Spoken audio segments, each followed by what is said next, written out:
Ora viva, companheiros, Januário Namibe em 7 dias, edição de segunda-feira, 25 de outubro de 2021. E já temos nossos habituais comentaristas, trata-se dos filósofos Daniel Chimbwa e Manuel Luiz. Então vamos já começar a analisar os factos que marcaram a semana.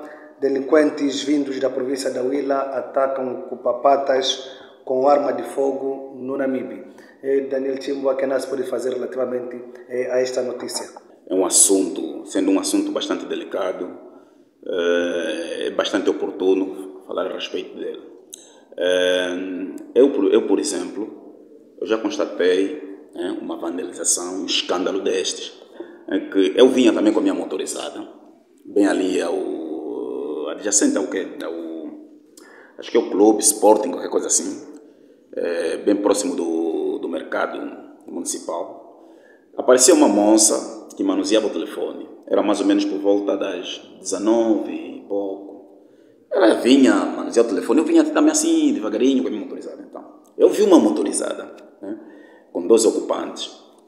Vinham da estrada principal, estacionaram, um deles saiu da motorizada e vinha em encontro da moça.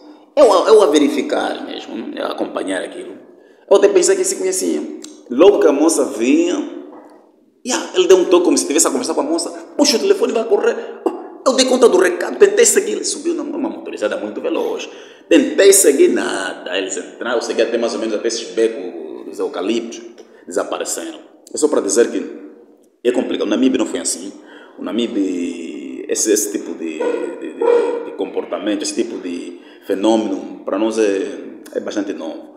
O Namibe foi sobretudo a cidade de Moçambique, uma das cidades mais calmas. Você poderia andar a qualquer hora, mas ultimamente estamos a ver muitos motoqueiros, indivíduos que até, eu diria que aqueles não são bem motoqueiros, são motoqueiros porque andam de motorizada, mas eles não exercem essa prática de mototáxi. Eles estão ali mesmo para poderem exercer atividades de assalto por aí fora. Então, com isso, quero chamar aqui a atenção que a polícia deve trabalhar muito, deve trabalhar mesmo muito, começar a fiscalizar esses indivíduos ali, porque muitos deles se fazem de culpa-patas, os vulgos culpa-patas, mas no fundo não são nada culpa-patas. Temos que fazer uma análise muito apurada. Reparem que, tal como indiciou o senhor jornalista, de que culpa-patas vindo da província da Huila tem que ser um dado provável, no sentido de que sempre que falamos de pessoa, os adjetivos que venham em certa medida a qualificar um ato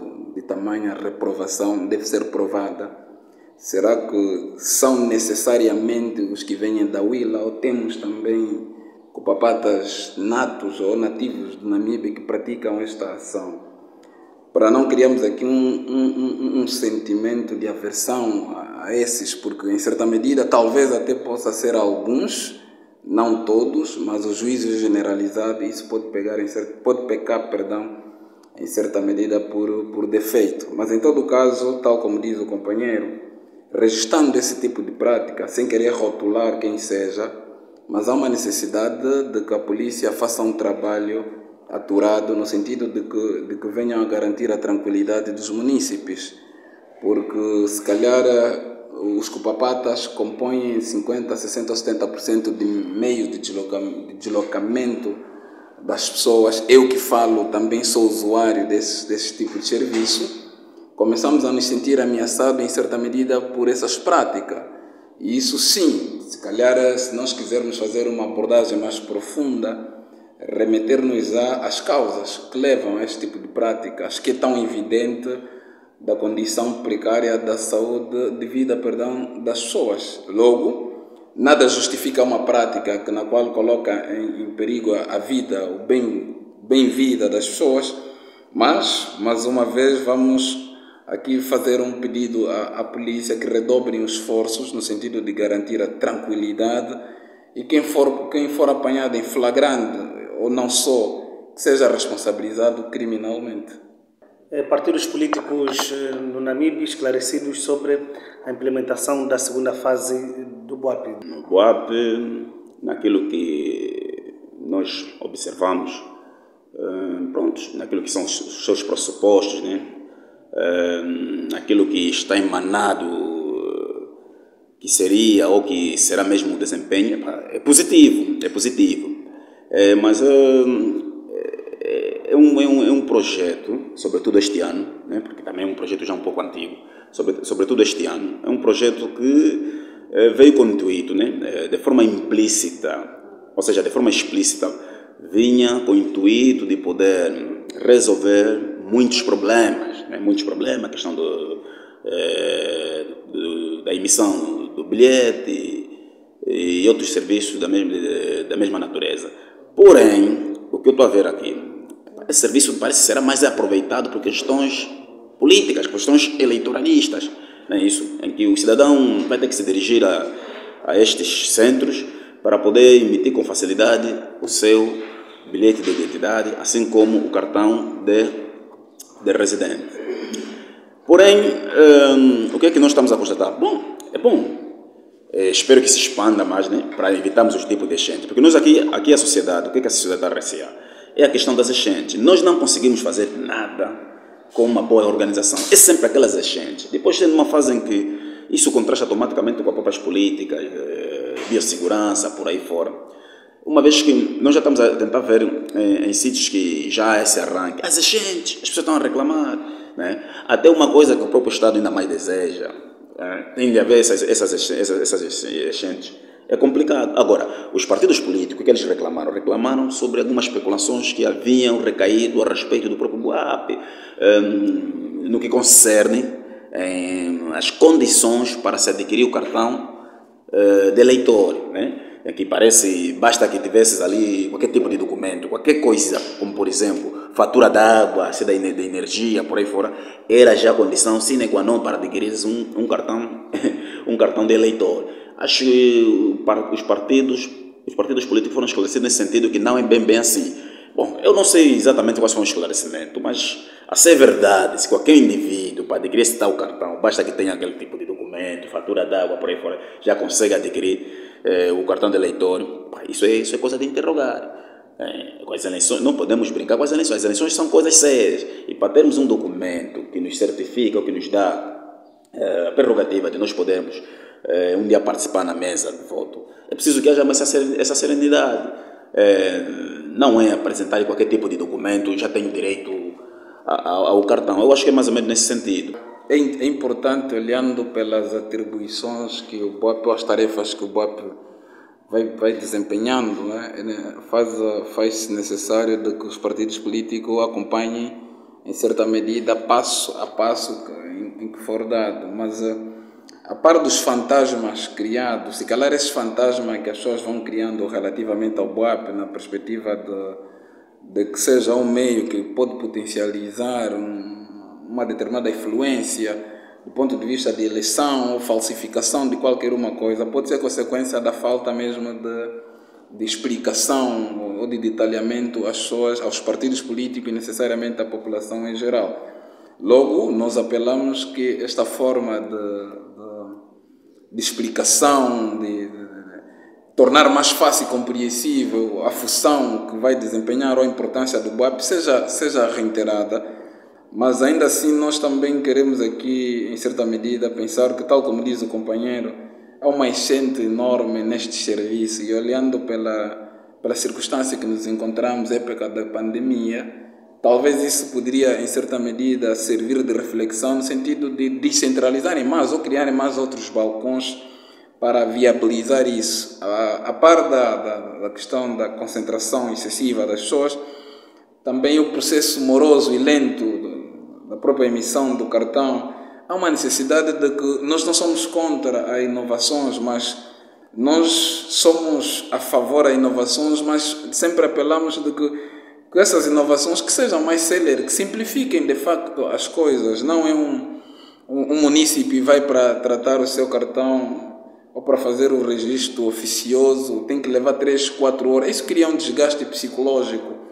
E, em certa medida, quando nós vamos partilhando com quem não foi, acabamos incentivando a não ir por causa da morosidade de que se trata. O Motrangue, na Lunda Norte, diz estar preocupado com a onda de apreensões de motorizadas pela Polícia Nacional, Dr. Daniel Timbu. Exatamente. Isso até não é só na Lunda Norte. Esse fenômeno às vezes tem tem se verificado quase em toda parte do país. Veja lá, a polícia não pode às vezes exagerar, né? Não pode ser muito excessiva no que concerne essa situação, porque veja lá, nós estamos perante um governo que criou, em vez de criar políticas para que o cidadão tenha mais emprego, não, é um governo que promove desemprego em todos os dias. E nós vamos ver que as pessoas têm arranjado várias formas para poder sobreviver, né? Para poder sobreviver. Bom, nós há pouco no primeiro tema, no primeiro assunto, nós falamos sobre a questão de haver essa proliferação de muitos indivíduos que têm aparecido de outras províncias, que de forma explícita apresentam-se como se fossem indivíduos que vão fazer trabalho de mototáxi, mas de forma implícita eles vêm com outros objetivos, né? Mas isso também não são todos. Como a polícia às vezes, aquilo que disse meu companheiro, às vezes não tem problema de fazer trabalho de profundidade para poder distinguir quem é que está a exercer essa atividade com honestidade, então não deve aprender com aquele indivíduo que ande de moto seja um delinquente. Não deve fazer isso. Daí que, se não fizer, haver esses excessos, essas irregularidades. Há tempos, por exemplo, cá em Moçambique, também já houve esse excesso por parte da polícia, mas depois houve alguns rumores, até porque não só o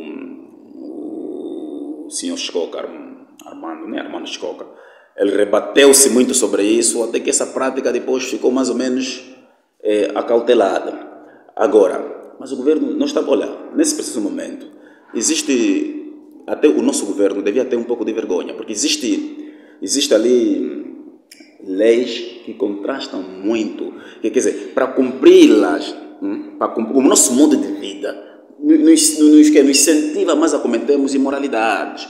Eu não estou a querer justificar que devemos, perante situações do gênero, nós devemos ser imorais, não sei o que lá por aí fora. O povo está a passar muito mal. E quando encontra uma maneira de sobrevivência, o governo que deve fazer simplesmente é apoiar. Não estou a dizer que deve apoiar irregularidades, não. É apoiar, é arranjar uma maneira de organizar, não é aprender bruscamente. Aqueles motoqueiros, aqueles cupapadas, aqueles que têm famílias, tem pessoas que têm filhos nas escolas, então, aquelas apreensões. Eu certa vez deparei-me, por exemplo, com um motoqueiro que disse, poxa, tá mal, ele já está uma semana que praticamente não consegue nada em casa porque o policial prendeu a motorizada. E eu perguntei quais eram as razões. Poxa, eu vi que não havia nenhum motivo. O policial nem o aconselhou, não foi pedagógico, o pedagogo ali neste caso, simplesmente recebeu a motorizada. E o policial nem sabe, o facto de ele ter aprendido aquela motorizada, o que ele terá causado àquela família ou outras famílias que ele também chegou a depreender. Então é preciso moderar. Estamos numa fase em que, antes de se determinar qualquer tipo de ação, é preciso mesmo pensar duas vezes. De facto, é legítimo a preocupação, mas devo aqui dizer que eu não sou da lógica de que o governo deve promover emprego, mas da lógica de que deve criar condições para a empregabilidade. E tal como diz o meu companheiro no debate, há uma necessidade imperiosa de fazermos o levantamento. A apreensão das motas não é a solução. Antes, pelo contrário, isso em certa medida pode ser um handicap para potencializar atividades ilícitas, como é a questão da criminalidade. Nós hoje em Angola estamos a verificar quase em toda parte do nosso território excesso, né? O elevado índice de criminalidade. É que nós temos problema de fazer estudos, porque se começarmos a analisar qual é a causa causante desse índice elevado de criminalidade, vamos conseguir perceber que está mesmo na falta de emprego, está na questão da precariedade de vida. Pessoas humildemente conseguem, em certa medida, trabalhar com a moto, que também não é dele, é só no sentido de que vai fazer um trabalho e tenha uma certa remuneração ou uma contraparte, e que talvez a moto não esteja legalizada. Penso eu, né, melhor assim, que a polícia deve trabalhar com estes implicados, a par de algumas instituições afins, no sentido de viabilizarem, né, a documentação da moto. Em vez de prender a moto, criam condições a motas que em certa medida exige carta de condução. Mas por vezes a pessoa que faz essa prática não tem dinheiro porque a carta de condução é cara. Então a polícia, tem que criar aqui um meio termo junto com o executivo no sentido de viabilizarem o acesso para estas pessoas. Nem que venham a pagar em certa medida ou entrem em convênio, em contrato com as escolas de condução. Nem que venham a pagar faseadamente, mas que o motoqueiro tenha a possibilidade, dentro da sua condição financeira, consiga adquirir uma carta de condução.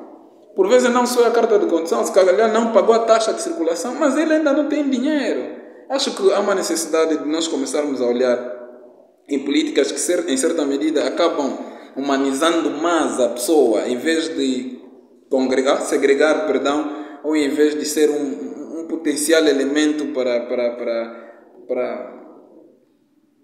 impelir a práticas ilícitas. Logo, para mim, no meu ponto de vista, é legítima a reclamação da Amotranque, e isso deveria, em certa medida, os órgãos da polícia pensarem, refletirem profundamente no sentido de criarem um meio termo, porque quando eles precisam da colaboração da população, apela a população a colaborar. Nesse momento a população pede que a polícia também colabore com eles, no sentido de que criem políticas sociais que possam não só prenderem as motas, o que não é muito correto, porque vai desalojar, ou seja, vai deixar famílias encarecidas, porque algumas dependem, sobrevivem em certa medida daquela prática, mas no sentido de que viabilizam aquilo que faz com que a moto não seja legalizada, como é o caso da carta de condução, se calhar o pagamento de seguro, ou então a legalização da própria moto. Tudo seja feito no sentido de que a polícia não perde e o motoqueiro não perde, mas todos eles poderão ganhar, porque paulatinamente o motoqueiro poderá adquirir a sua carta de condução e posteriormente legalizar a moto ou então fazer o pagamento da taxa de circulação. A bióloga marinha Tainara Mas afirma que a pandemia da Covid-19 trouxe um estilo de vida precário na vida das populações. Exatamente. Eu diria que, nem tanto quanto assim, né? Que a culpa, sobretudo em Angola, é um país com um governo muito irresponsável. Eu não diria que a culpa seja da Covid. Se fossem em outros países um pouco mais responsáveis, aqueles organizados, aqueles que sempre trabalharam em prol do povo, eu diria que sim. Por quê? O que é que nossos governantes hoje em dia eles fazem? Eles aproveitam-se de tudo um pouco. Tiram qualquer tipo de situação que aconteça na sociedade, eles tiram sempre um aproveitamento político. No princípio, tudo bem, houve desgaste por aí fora, não havia aquele controle, houve um certo clima, né, de medo, né? Os governantes ficaram tão preocupados que, poxa, tiveram que gastar muito dinheiro, muitos quadros.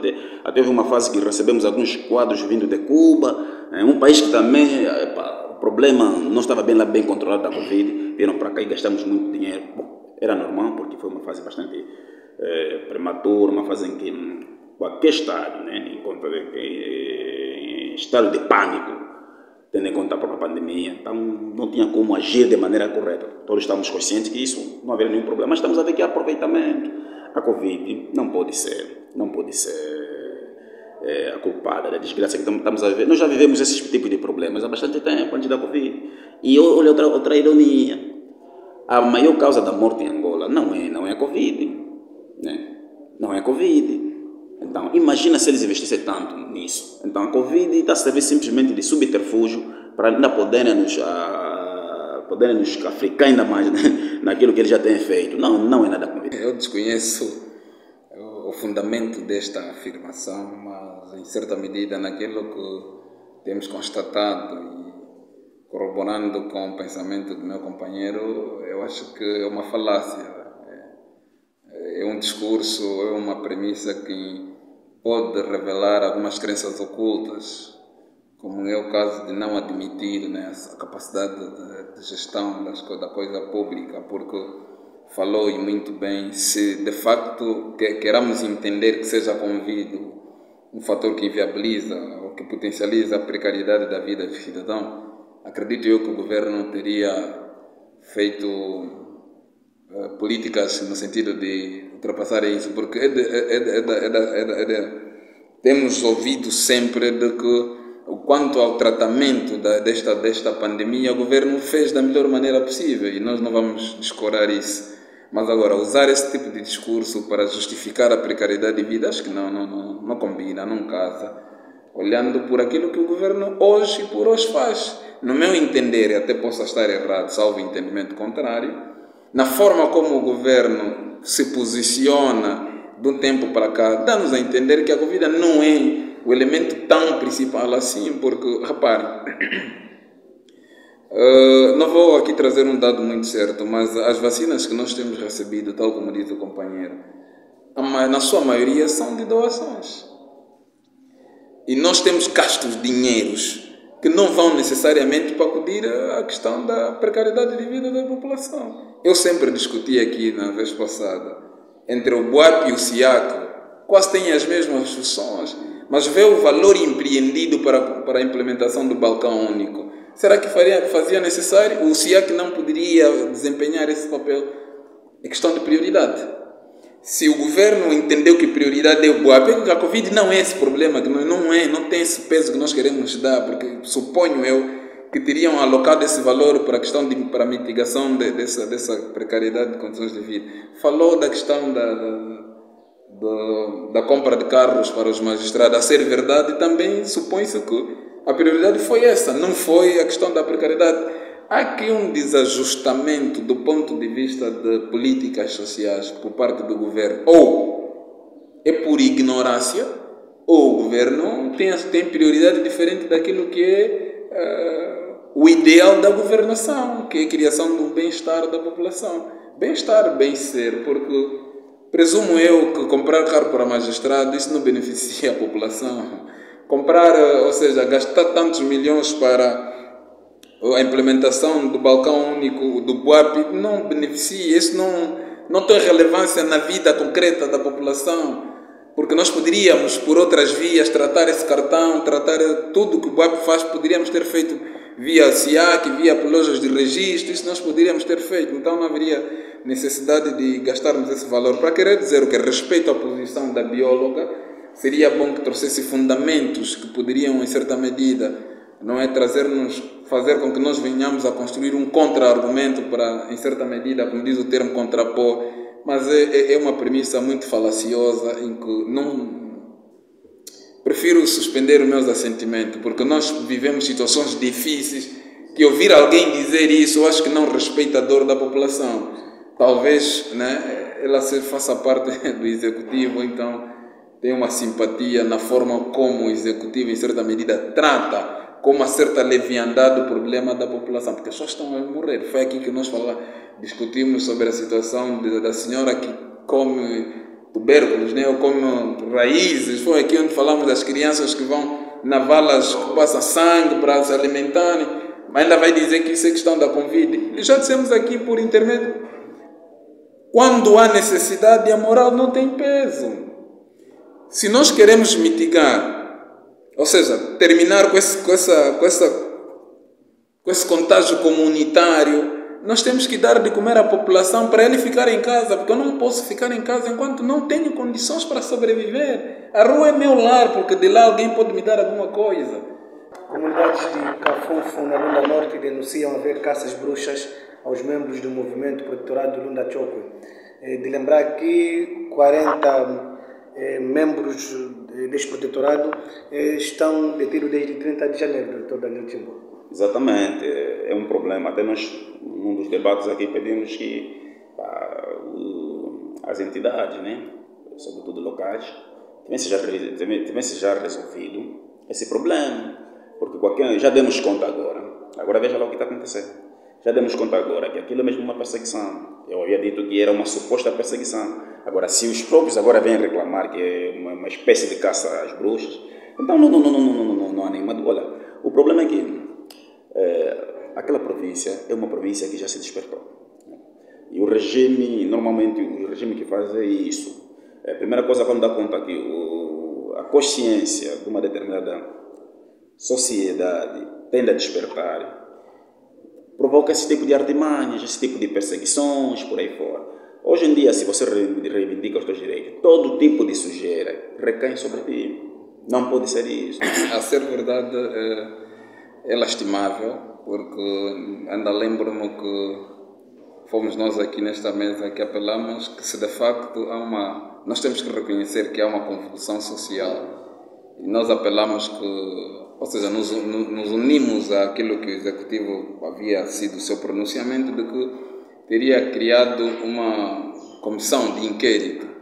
Eu acho que já é o momento, salvo a minha distração, já é o momento de tornarem público o inquérito, no sentido de se apurarem os factos. Presumo que este inquérito traria, em certa medida, uma compreensão mais profunda do fenômeno em si e possíveis soluções. Eu tenho sempre dito que há uma necessidade, ou seja, a incompreensão de alguns conceitos dá no que dá. Nós temos que começar a entender, chega a um determinado momento, e eu convido aos acadêmicos a refletirem profundamente sobre a democracia, ou sobre o postulado do artigo número 2 da Constituição da República, Estado Democrático de Direito.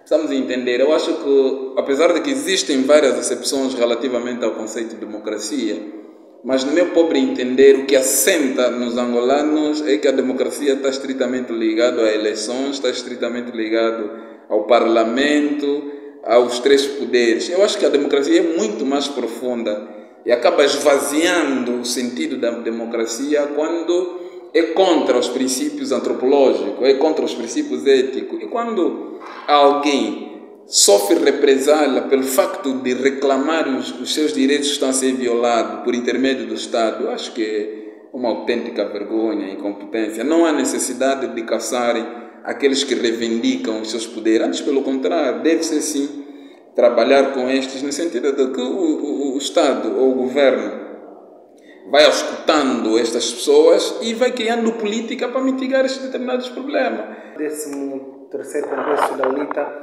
foi marcado para o dia 4 de dezembro.